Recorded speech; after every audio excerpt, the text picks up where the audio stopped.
Todo pronto para esta tertulia de viernes 26 de agosto de 2022. Estamos con Alejandro Abal. ¿Qué tal? Buen día, Alejandro. ¿Cómo estás? Buen día, Romina. Estoy muy bien. Más cerquita del micrófono, dice Ariel. Bueno, ahí. Muy bien y... ¿Viniste acompañado con los Napoleones? Vine acompañado con Juan, que traía los Napoleones, los trajo él. Ah, los trajo él. Yo soy nada más que Hoy lo tenemos en cámara acá. Soy el sí, chofer de Juan, así que no. ¿Por qué? Porque Gonzalo abandonó la tarea hace rato. No, me quitaste el puesto, que es distinto. Sí, bueno, pero le di mejor precio. Bueno, podemos hacer una nueva licitación. Ah, bueno, ¿lo pueden conversar? Bueno, bien. No, yo pregunté si tenía, me dijeron que sí, que Abal se hacía cargo de traerte acá. Cargo. Dije, vengo derecho. Juan Grompone, ¿cómo andas, Juan? Buen día. Buen día para todos. Gonzalo Pérez del Castillo, ¿cómo te va, Gonzalo? Muy buenos días. Hacía tiempo que no te teníamos en el estudio. Y sí. Hacía mucho tiempo, porque para mí es mucho más cómodo quedarme en casa. Lo que pasa es que después me retan. Y exigen la presencia. Y aparte, la verdad es que los extrañé un poquito a los colegas contertulios. ¿Un poquito? Sí, un poquito. No demasiado, no demasiado exagerado. Pero un poquito los extrañé. Bueno, y hoy tenemos invitada. Hoy estamos recibiendo a María José de Santa Creu, periodista, directora de Cinemateca. ¿Cómo está, María José? Buen día, bienvenida. Muy bien, muchas gracias por la invitación. ¿Ya te convidaron acá con Napoleones? ¿Vos sabías de qué se trataba? Los vi y fue como así un flashback a la infancia. Mirá, Alejandro, tenés de los tuyos acá. Bueno, no. Fue Juan yo sé que Juan, pero vos fuiste el que implementaste inició esto como el clásico de los viernes. Ya. Vamos al primer tema. Salman Rushdie continúa su recuperación tras sufrir 10 puñaladas el 12 de agosto. El escritor británico de origen indio se disponía a dar una charla en una ciudad del estado de Nueva York cuando un joven subió al escenario y lo atacó. La temática de la conferencia era sobre los Estados Unidos como un país de refugio para autores exiliados. Rushdie había sido condenado a muerte hace 33 años por el ayatolá Khomeini, líder supremo de Irán, quien consideró blasfema la novela Los versos satánicos, publicada por el escritor en 1989. La fatua del ayatolá y los $3 millones de recompensa para quien la ejecutara llevaron a Rushdie a pasar a la clandestinidad y vivir más de una década con otro nombre directamente. Pero en los últimos años el autor de 75 años había decidido llevar una vida normal y ni siquiera contaba con seguridad especial. Un tema que tiene aspectos culturales, religiosos y hasta geopolíticos, y que en los últimos días conmovió al mundo, ¿no? Bueno, ustedes querían hablar de este tema. María José, en particular, creo que quería dedicarle un espacio. Ustedes también, ¿cómo lo vieron? ¿Querés arrancar, María José? ¿Te animás? Dale. Bueno, sí, ya casi nos habíamos olvidado de la fatua y todo aquello que había pasado en los años 80, ¿no? Pasaron 33 años desde que el ayatolá condenó a muerte a Rushdie. Y bueno, y pasó eso y realmente creo que todo el mundo un poco despertó, ¿no?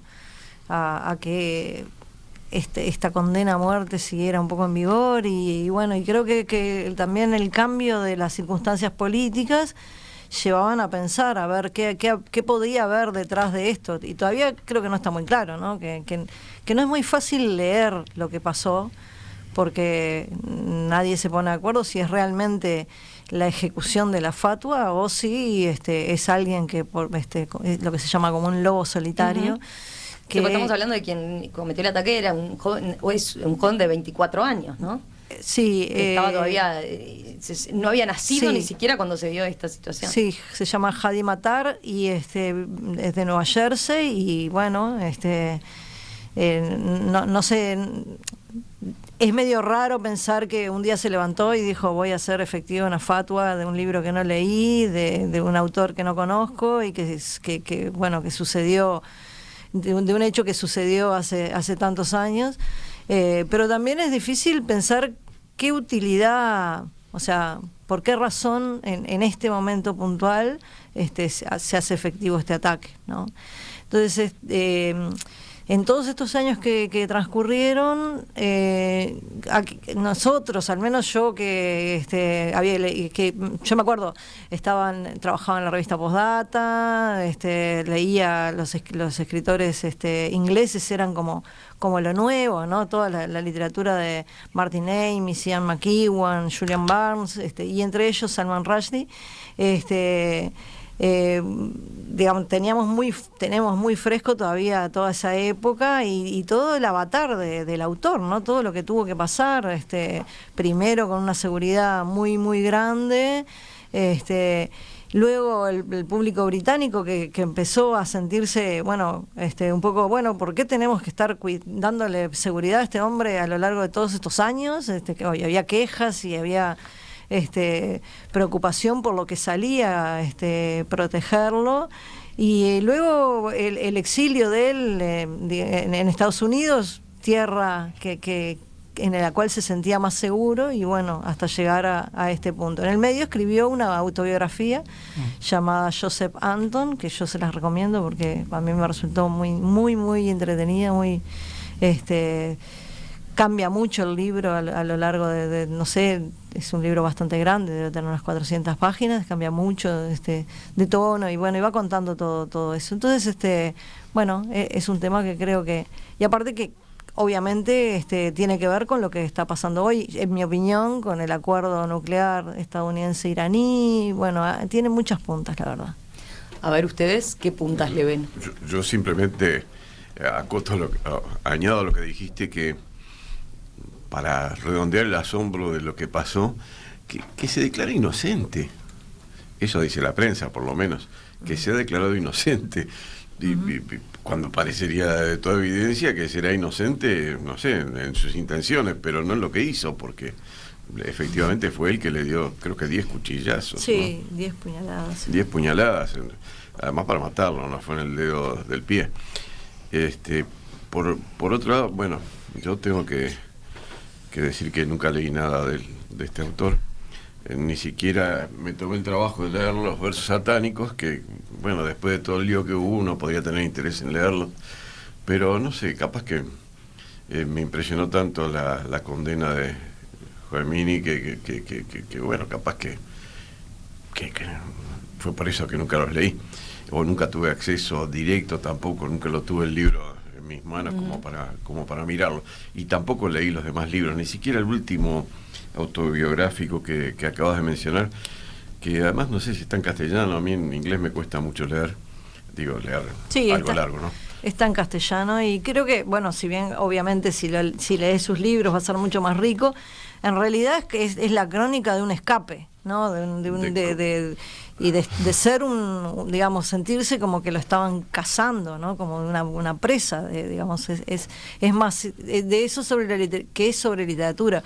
Pero también es sobre un ascenso un poco contradictorio al estrellato, porque él empieza a medida que está siendo perseguido y que se esconde, empieza a sentirse sumamente privilegiado por estar, por ejemplo, en el mismo cuarto que políticos muy, muy encumbrados, o si no con artistas, con Madonna. Entonces hay como una cosa súper rara en el libro, en el cual él está siendo cazado literalmente, pero a la vez empieza a tener ese estatus de mega estrella, ¿no? Se sube al escenario a cantar con Bono, entonces, y él no es inmune a esa fama que le viene por esta situación horrenda, ¿no? Dicen que dicen.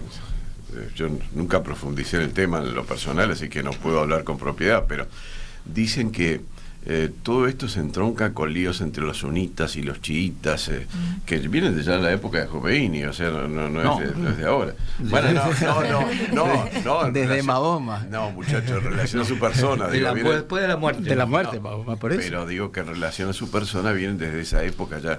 O sea, ya al principio se dice que Khomeini hizo este decreto de ejecución justamente para poder, creo que para poder compensar en algo la presencia del otro bando en lo que era la liberación de Afganistán de las tropas soviéticas o algo por el estilo. Que eran sunitas. Yo no domino el tema, capaz que Gonzalo A ver. tú misma conoce más del tema. No. Pero no es solo que me la agarro con este señor por lo que escribió en ese libro que no leí. Por supuesto. No, yo creo que acá el tema fundamental estamos hablando de actos de fanatismo religioso. Eso es lo fundamental. Y eso, pero en las religiones, la historia nos enseña, son necesarias. Deben serlo, porque todas las sociedades y todas las civilizaciones eligieron una religión. Prácticamente no existen sociedades que no hayan tenido de un modo u otro, hayan venerado algo. Y son muy útiles. Son muy útiles para ejercer autoridad, son muy útiles para ejercer disciplina. Han cumplido un rol histórico, sobre todo cuando los pueblos son ignorantes. En civilizaciones en que la gente ya tiene una capacidad de razonar, yo creo que se puede administrar masas de poblaciones de otra manera. Pero si no, la religión cumple ese rol, el rol de ejercer autoridad, disciplina y de mandar algunos consejos sobre cómo se debe convivir en paz. Eso es lo que hace. Ahora, claro, también le genera actos de fanatismo absoluto, porque como no son convicciones racionales, sino son convicciones de fe, hay gente que no tiene límite a lo que es capaz de hacer en nombre de la religión. Y yo creo que este es un caso de esos. Es decir, lamentablemente, ¿no? Lo de este hombre que...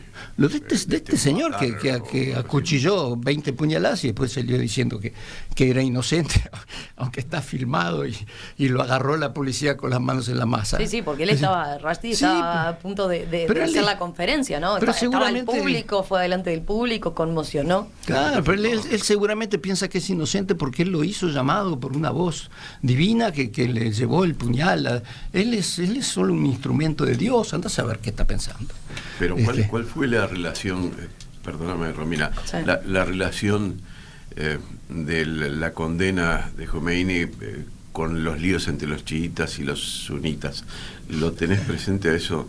Yo creo que, bueno, los sunitas, los que lucharon contra la invasión rusa, los ateos comunistas que habían invadido un país islámico, Afganistán, eran sunitas.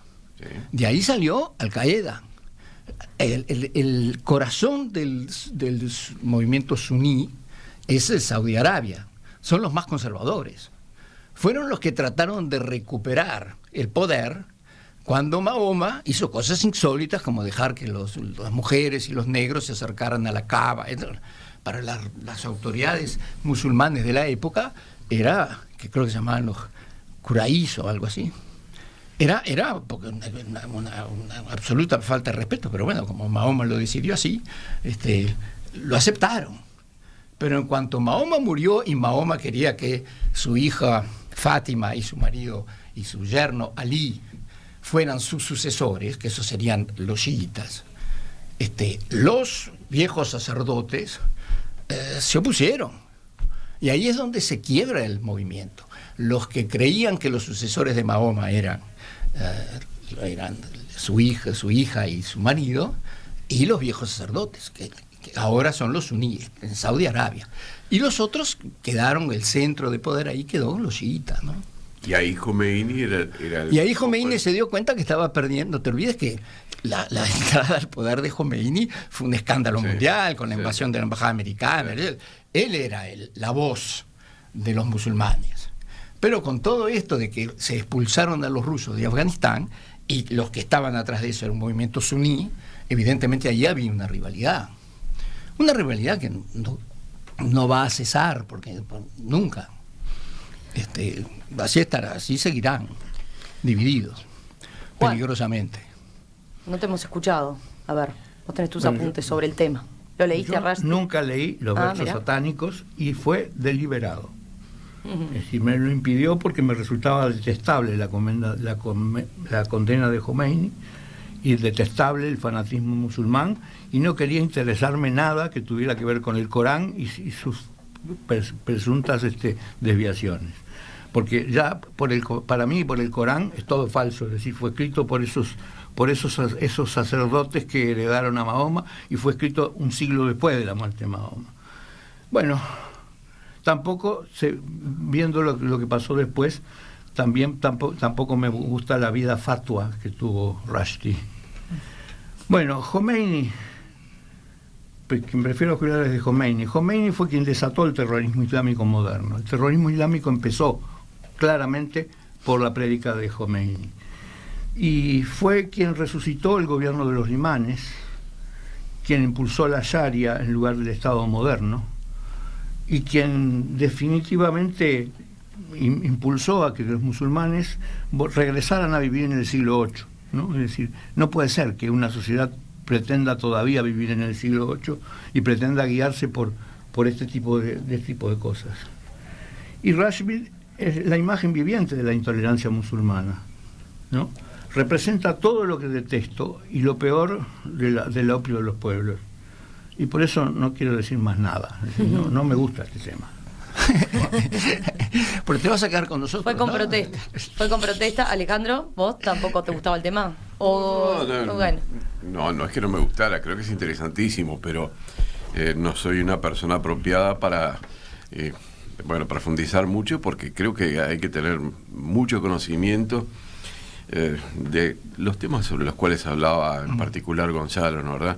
Y bueno, de alguna manera Juan, yo no tengo bases serias para opinar sobre lo que está atrás de todo esto, no de lo que pasó el otro día, porque lo que pasó el otro día de repente es como decís tú, es capaz que está loco el tipo y nada más, y no lo hace por ninguna misión sobrenatural ni por ninguna ejercicio espiritual, sino que lo hizo porque está mal de la cabeza, o capaz que no, pero es un asunto muy singular. El problema es cómo se enmarca esto dentro de todos los líos que tienen, bueno, los musulmanes en el mundo occidental, para decirlo de una manera sencilla, en Europa y en el contraste de los musulmanes con la cultura europea, la influencia que están teniendo poco a poco en países como Gran Bretaña, por ejemplo. Sí, no habla Francia. Francia ya está más reconocido, porque uno anda por Francia, entra en el metro de París y te vas a dar cuenta enseguida de cómo es la presencia de gente que responde a esa orientación, llamémosle religiosa, pero en Gran Bretaña tienen puestos de poder que antes no tenían, y no es que esté mal ni bien, simplemente que son una cultura diferente. Y bueno, todo eso es un lío bárbaro, que hay que conocerlo muy bien para poder opinar en serio sobre a qué se debe lo que ocurrió el otro día. Yo creo que de repente fue nada más que un loco, ¿no? Ahora, yo quiero decir algo sobre lo peor que de todo esto. Lo peor de todo esto es que lo que pasó en Turquía. Turquía era un país que caminaba hacia un país secular, ¿no? Un país laico. Y esto significó un retroceso brutal, la influencia de Khomeini. De modo que esto también me resulta imperdonable. Es decir, que Turquía ahora sea un país fundamentalista. Exacto. Ahora, pero Rushdie en realidad lo que hace es literatura. O sea, yo creo que se vio envuelto en todo este problema. No me queda muy claro porque esa aversión de repente decir esto no leo sus libros o porque generó esto. Rushdie en realidad es todo lo contrario. Si ustedes leen sus libros son más cercanos a Las Mil y una noche que a otra cosa.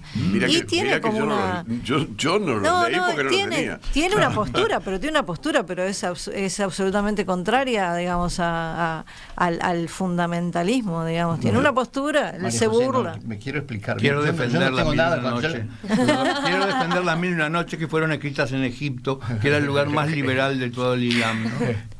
Yo no tengo absolutamente nada contra Rushdie, al contrario. Yo creo que gente como Rushdie, que en el fondo él es indio, ¿no? Yo creo es que indio, no sí, era, es indio.